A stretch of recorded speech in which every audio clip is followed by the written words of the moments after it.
Le digo bienvenido a nuestros invitados. El abogado Nelson Rodríguez Varela también fue fiscal, conoce lo que es este mundo de la ley desde diversos ángulos. Señor, bienvenido, muy buenas noches. Gracias, Pedro. Un placer tenerlo por aquí. El señor Henry Crespo es el presidente del Caucus Negro Demócrata de la Florida. Le digo bienvenido, gracias por acompañarnos. Gracias, Pedro. El señor Héctor Schubert es investigador criminal de la Oficina del Defensor Público del Condado de Miami-Dade y tiene una larga experiencia también como agente federal. Señor, buenas noches. Gracias por la invitación, Pedro. Arranco con usted, señor Crespo. Su impresión de lo que es este caso en Nueva York. Bueno, con Gardner. Exacto. Déjame decirte, cuando el hijo mío lo recogí esta mañana, que tuvo un appointment del doctor y empezamos a hablar de Gardner en Staten Island. Tiene 22 años, está en Miami-Dade Community College, muchacho bueno. No sabía lo que lo podía decir, menos que cuando la policía te para, no importa si es malo o bueno, tiene que comply. Que cumplir. Tiene que cumplir, porque no lo da más, no sabemos cómo va a actuar. Y esto en Gardner, usted vio que lo buscó, eran 6 policías, lo pusieron para el piso, puso la rodilla en la cara. No te puedo explicar cómo yo me siento ahora en ese sentido, que es diferente de Ferguson, porque en Ferguson hay muchas cosas en el medio. Esto es no blanco y negro en raza, pero black and white, lo que es el video. Vamos a hablar con nuestros demás invitados en un instante, pero vamos a compartir algunas de las declaraciones que han surgido por el tema. Por ejemplo, el director del sindicato de policías en Nueva York. First, we'd like to start by thanking the jurors in the grand jury in Staten Island for sitting at a table similar to this and making decisions based on the facts that were presented at that table. Not looking at just one snippet of a video that doesn't tell a whole story, but taking the time to listen to every bit of evidence. This was a police officer who was sent to that location to do a difficult job. Had to bring a person to the ground that said, "I'm not going," and was resisting arrest. While bringing that person to the ground, yes, they said, "We can't breathe." But the police officers and the EMS did what they're supposed to do at that time. If you're speaking, you can breathe. Unfortunately, he died for a number of reasons, and as the grand jury saw and the medical examiner said, it was not a chokehold that killed that person. So we feel badly that there was a loss of life. But unfortunately, Mr. Gardner made a choice that day to resist arrest. Señor Schubert, yo lo que vi es un señor, por cierto, decían, bueno, era muy corpulento, podía tener muchísima fuerza, que dice, déjenme en paz, no quiero ir con ustedes. Y entonces lo siguiente que vemos es un oficial que le coloca un brazo en el cuello en una llave que está prohibida en muchos casos. Y quiero saber qué piensa usted de lo que vio, a ver si vimos lo mismo. Ok, yo lo que vi fue un fallo de procedimiento en la manera en que se llevó a cabo el arresto al usar esta llave. Estamos hablando de una persona que no había cometido un crimen violento, aunque tenía un pasado de más de 40 arrestos, pero en ese momento no había cometido un crimen de violencia. Pero sí al mismo tiempo se estaba negando a cooperar y ser arrestado con los oficiales. Los oficiales en ese momento no le quedaba más remedio que arrestarlo. Hubo un error en el procedimiento y nadie se merece la pena de muerte por un misdemeanor, por un crimen de menor cuantía, que fue lo que sucedió en este caso. Es de la manera que yo lo veo. ¿Qué me dice, abogado? No, totalmente de acuerdo. Lo que uno no puede hacer en un momento determinado, en una confrontación con la policía, es resistir arresto. Esa pelea nunca la vas a ganar. La pelea la podrás ganar en la corte, pero en la calle la va a ganar siempre el policía. Este señor se resistió al arresto. Debido a resistirse al arresto, la policía no tiene derecho de arrestarlo. La policía tiene un deber de actuar conforme con la ley, y en este caso era de arrestar al señor. A mí lo que me parece que hicieron lo debido en el momento apropiado, para poder conseguir arrestar al señor. Pero lo que hicieron después es lo que me molesta a mí. No le dieron la ayuda necesaria una vez que estaba tirado en el piso. No llegó rápidamente la ambulancia a responder a ese incidente. El señor murió por otras causas no realmente relacionadas al confrontamiento con la policía, a la confrontación con la policía. La policía a lo mejor actuó de una forma un poco indebida desde el punto de vista de que se excedió de fuerza para neutralizar a un señor que no estaba necesariamente actuando de una forma violenta. Y es por eso que yo pienso que aunque no hay una responsabilidad criminal en este caso, muy posible sí va a haber una responsabilidad civil, porque creo que hubo fuerza excesiva y no se ocuparon de él en el momento clave cuando había la oportunidad a lo mejor de salvarle la vida, y esa inacción, esa falta de conciencia hacia el señor es lo que yo creo que va a haber un problema con la policía en un caso civil aquí. Algo que quiero profundizar un poco es el concepto de resistir el arresto, porque hay matices y hay un espectro bastante amplio en ese aspecto. Hablábamos de la utilización de una llave que está prohibida por parte de las autoridades policiales porque es muy peligrosa, porque puede asfixiar a la persona. Yo digo, si alguien se abalanza sobre el policía, o si alguien le tira un golpe al policía, o si alguien toma algo que pueda hacerle daño al policía, es más fácil de comprender que haya una reacción que pueda llevar a usar una llave que está prohibida y que es muy peligrosa. Cuando alguien dice, déjenme en paz, no quiero ir con ustedes, está resistiéndose al arresto, pero no lo está haciendo de una forma que genere un peligro para la integridad física de todos esos policías que estaban ahí alrededor. El policía tiene la obligación de llevar a cabo el arresto. El policía tiene la obligación de arrestar a esta persona y llevarla a la comisaría. Y más tarde que esta persona demuestre en una corte con un abogado de la capacidad del doctor Varela de demostrar si es o no culpable o inocente. Pero él se resistió al arresto y los oficiales, los 4 oficiales que estaban ahí, no le quedaba otro recurso que llevar a cabo el arresto, que sí probablemente necesitan más entrenamiento los oficiales del orden de cómo asistir a estas personas. Estoy totalmente de acuerdo, pero también los afroamericanos, la juventud afroamericana necesita también entrenamiento sobre cómo bregar con los oficiales del orden. A mí me preocupa que eso sea con la juventud afroamericana. En todo caso, toda la juventud tiene que tener miedo, porque si ese señor fuera blanco, yo no sé cómo hubieran procedido, pero si el concepto de resistir el arresto es lo que preocupaba a los policías, un blanco, un chino, un hispano, un negro, todos estamos en peligro entonces de que se use un tipo de fuerza que parece que es completamente sobredimensionado. ¿Qué piensa usted? Mira, la juventud de hoy es diferente de la juventud de antes. Si es un chamaco hispano, afroamericano, esto también es un problema de clase y comunidad que son pobres. Ningún hombre, ninguna persona debe morir porque no tiró, porque dijo que no, espérate un momentico, no tiró piñazo, no tenía revólver, no sacó cuchilla. Eso no hay rémito para eso. Y a la misma vez sí, hay una relación entre la comunidad pobre afroamericana con la policía histórica, correcto. Histórica, de 1943 hasta ahora de 1815. Y ese proceso, déjame ponerlo en este punto, el proceso de justicia, la aplicación de la proceso de justicia en una comunidad afroamericana, una comunidad pobre, es diferente en una comunidad que son como Pinecrest o Coral Gables. La interaction entre la policía, dependiendo de la comunidad que está, es diferente. Sí, pero el problema que yo veo con eso es que la ley tiene que ser aplicada de una manera uniforme. Uno no puede empezar a tratar a los blancos de una forma y a los afroamericanos de otra manera. Y lo que yo creo es que la ley es una.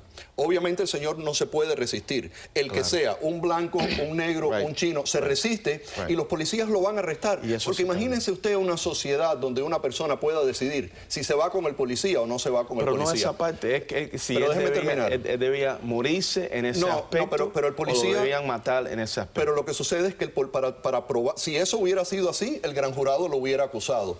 El policía tiene que actuar de una manera que se pueda demostrar que hay una posibilidad substancial de causarle la muerte al señor. Si usted no puede demostrar eso en el estado de Nueva York, entonces usted como policía no va a ser acusado, porque tiene que balancear la habilidad del policía y el deber del policía con el derecho del ciudadano. Usted no puede confrontar al policía con la mano en el corazón, abogado. Un señor blanco en Pinecrest se para frente a un policía que le dice que lo van a arrestar y le dice, no, no quiero ir con usted. ¿Piensa que la reacción es similar a la que veía ahí? ¿O le dice el policía, como he visto en 57 ocasiones, men, give me a break, don't make it hard, no la hagas difícil, vamos a hacer las cosas de la mejor forma? No se procede habitualmente de esa manera si no es Overtown, si no es Liberty City. Eso es lo que da la sensación, transpira en la sociedad en la que vivimos. ¿Está de acuerdo o no está de acuerdo? Yo estoy de acuerdo con eso hasta cierto punto, pero a este señor se vio una parte del video nada más, pero aparentemente hubo una conversación de mucho más tiempo con el señor, donde la policía por bastante rato estuvo tratando de convencerlo de que había cometido un delito y de que lo iban a arrestar. Esto que vimos es la culminación de la situación. A mí me parece que hubo fuerza excesiva. Si estamos hablando de una situación en Pinecrest, estamos hablando de una situación en Coral Gables, pues entonces yo no sé si el policía va a responder de la misma forma, pero yo esperaría que sí. Una de las cosas que yo creo que todos podemos aprender de este caso y del caso de Ferguson, definitivamente, es que la policía necesita un poco de entrenamiento en términos de la forma en la cual se relaciona con el público. Porque yo creo que hay algunos policías que se beneficiarían más que otros de estos, porque yo creo que hasta cierto punto hay muchos policías que actúan de una forma un poco altanera. Y me parece que eso choca. Y una cosa muy importante es que la apariencia de justicia para mí es tan importante como la justicia que pueda ocurrir en una corte. Y hasta que eso no suceda, vamos a tener que seguir sufriendo los mismos problemas, sea en Nueva York, sea en Miami o sea donde sea. Y Ferguson, por cierto, es una situación muy diferente. Hay varias razones. Una de ellas incluyendo que no hay discusión de que hubo un forcejeo. Había marcas de pólvora en la mano del hombre que muere en Ferguson, de Michael Brown. Solo quedan cuando hay una distancia muy corta entre la pistola y la piel. Aquí no había arma, aquí no había esa circunstancia. ¿Cómo la ve usted en ese aspecto? Bueno, usted lo dijo bien. Mira, en Ferguson fue diferente. Ahí había eso es la juventud de ahora. No importa si era hispano, no importa si era negro, en el sentido que una comunidad pobre actúan diferente. Ahora, para el punto que te quería decir usted, cuando una policía entra en una comunidad como Liberty City, Overtown, y la pequeña Havana de antes, no de ahora, el pensamiento cambia, el zone donde él está más defensive, tiene la mano en el revólver porque no sabe cómo las cosas van a ir. Y esa es la actitud que es diferente en una comunidad pobre y más en una comunidad afroamericana. Y puntualicemos, desgraciadamente también porque hay un índice de criminalidad más grande. Claro que sí. Que eso es una cosa muy importante. Y esta es otra razón, Pedro. ¿Y por qué tú vas en Liberty City, tú vas en Overtown, tú vas en Goose y esta parte? Entonces tú ves la droga que está afuera, lo venden afuera, venden en crack. Entonces la misma policía que está ahí, la comunidad pregunta, bueno, ¿qué es lo que está haciendo esa policía? Pero son lugares mucho más difíciles de patrullar también. Pero es un trabajo que es el trabajo que usted quiso hacer. Claro, You pero si me applied permite for un that segundo. job. Sí, sí, No usted, pero yo tengo que... Parte de mi trabajo es analizar todas las mañanas, cuando yo llego a mi oficina, es ver los A-Forms, analizar los formularios de arresto. Y yo te garantizo a ti que si esto hubiera sucedido con un ciudadano blanco en Coral Gables, en el medio de Miracle Mouse, y Leyun hubiera sido arrestado también por resistir arresto. En Coral Gables, en Pembroke Pines, y donde, porque los veo. Arrestado sí. Yo lo que digo es que dudo profundamente que hubiera muerto estrangulado. Pero Pedro, ¿de qué forma vas a prevenir una situación si la persona se resiste y presenta características, que el médico forense lo dijo, presenta características que contribuyeron a esa situación? Cuando a ti te aguantan por el cuello y te tiran al piso, te lanzan al piso, una persona bajo ciertas circunstancias de salud va a sobrevivir a esa situación. Esto es un caso diferente porque el señor también presentaba otros problemas. Muy difícil predecir el futuro, pero al final, moraleja, no te puedes resistir a un arresto. Yo estoy de acuerdo con que no se puede resistir al arresto y estoy de acuerdo con que los policías todos los días arriesgan la vida haciendo cosas en las que muchas veces el velorio es el del policía. Yo no tengo duda sobre eso. Yo lo que digo es que hay un espectro muy grande entre resistir arresto diciendo no quiero ir y no hacer un movimiento que genere la sensación de que hay una agresión física, a no quiero ir y me voy arriba del policía con un bate o meto la mano dentro de una chaqueta o hago algo que cambia las circunstancias. Correcto. El policía tiene la capacidad, me contaba un señor que fue policía durante muchos años aquí, que una vez estuvo a un segundo de matar a alguien que metió la mano en la chaqueta y lo que sacó era el celular. Y tenía el dedo en el gatillo. Y Dios, más que el entrenamiento, porque es una fracción de segundo. Y se jugó la vida él también. Claro, claro que se la jugó, claro que se la jugó. Incluso tal vez el análisis de él era, tal vez me equivoqué porque demoré, pero esa demora representó que no hubiera un muerto inocente. Algo de lo que dice el presidente Barack Obama sobre esta situación en Nueva York. When it comes, as we've seen unfortunately in recent days, to our criminal justice system. Too many Americans feel deep unfairness when it comes to the gap between our professed ideals and how laws are applied on a day-to-day basis. I should mention, before I came here, I had a chance to speak with Mayor de Blasio in New York, and I commended him for his words yesterday and for the way New Yorkers have been engaging in peaceful protests and being constructive. He was just in the White House with us on Monday as we started taking some concrete steps to strengthen the relationship between law enforcement and communities of color, and I intend to take more steps with leaders like him in the months ahead. But beyond the specific issue that has to be addressed, making sure that people have confidence that police and law enforcement and prosecutors are serving everybody equally, there's the larger question of restoring a sense of common purpose. Y ahora una declaración de un hombre que es súper polémico, que es el reverendo Al Sharpton, que en muchas ocasiones ha sido acusado de ser oportunista, de aprovechar para tomar ventaja de una situación en la que hay indignación popular. Pero presten atención a lo que dice porque quiero consultarle al abogado Rodríguez Varela su opinión sobre específicamente el tema de la famosa causa probable. Is a grand jury does not try someone's guilt or innocence. A grand jury decides whether there's probable cause to go to trial to determine someone's guilt or innocence. And if one is to look at that video and says that is not probable cause, a man laying down already surrounded by police and you're still choking him, while he says, I can't breathe 11 times, if that is not probable cause, then I don't know where probable cause has ever been established. ¿Por qué quiero dedicar un minutito a esto? Porque hay mucha confusión sobre lo que hace un gran jurado.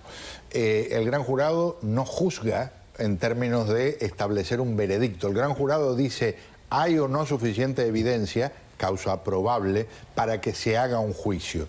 No hay causa probable por lo que sabemos, porque no hemos visto toda la evidencia, obviamente. Exactamente, y es lo que siempre digo, el gran jurado es el que va a recibir toda esta evidencia. Estuvieron más de 3 meses analizando las pruebas en este caso. No solamente la pequeña parte del video que estamos viendo, sino el testimonio de los policías, el testimonio de las personas que estaban ahí, inclusive el testimonio del médico forense, que es el que establece cuál fue la causa de la muerte. Pero es algo muy interesante. El fiscal es el que controla el gran jurado, porque él o ella es la persona que está presentando las pruebas al gran jurado y decide de qué manera va a tratar de influenciar al gran jurado para que tome una decisión en el caso.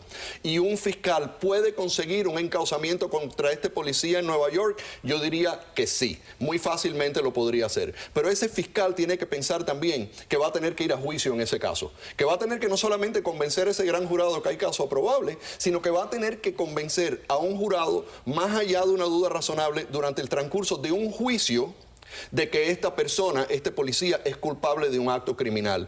Y eso es lo que están viendo los fiscales. Los fiscales tienen que tener mucho cuidado porque no pueden proceder en un caso si hay causa probable o no, porque casi siempre se puede establecer causa probable, pero no siempre se puede establecer, más allá de una duda razonable, la culpabilidad de la persona. Sería muy irresponsable de cualquier fiscal presentar un encauzamiento basado en una acusación que no pueda probar más allá de una duda razonable, porque hemos visto casos casos de alto perfil, no solamente aquí en Miami, sino en el resto de la nación, donde pierden casos importantes por tratar de apaciguar a personas como Al Sharpton. Y la ley y la justicia no es para apaciguar a Al Sharpton, sino para establecer bajo las leyes cuál es la resolución del caso. Y en este caso hay que respetar el sistema de justicia que tenemos y punto. No hay otra. Es un pensamiento muy válido y muy importante para compartir. ¿Un pensamiento final para redondear la conversación? Qué bueno que este país nosotros tenemos la oportunidad de cambiar las leyes, porque si las leyes que pusieron los padres que fundaron este país, imagínate, estamos en... yo ni estoy aquí. Y muchos de los hispanos ni están aquí tampoco. Mira el proceso inmigrante, pues eso es otra conversación. Gracias a Dios que todas las leyes lo podemos cambiar. Pero hay que participar en el proceso político para eso. Y no siempre ocurre en algunos casos. Y eso sí es verdad. Como por ejemplo en Ferguson. En Ferguson tenemos el 70% de la población es negra. Pero sin embargo no hay suficiente representación en la comisión, ni el alcalde, ni el jefe de policía. ¿Por qué? Porque no se registran las personas para votar. Y eso es a lo que me refiero que es importante para cambiar las leyes. Me queda tiempo para el pensamiento final de Héctor. El pensamiento final mío es que tanto la policía, abogados de la defensa, como la comunidad tenemos que trabajar con la juventud, especialmente la juventud afroamericana, para que entienda que cuando se enfrentan a un policía, simplemente cooperen con él para prevenir este tipo de casos. Gracias por acompañarme, señor. Gracias a usted, Pedro. Muy, pero muy amables.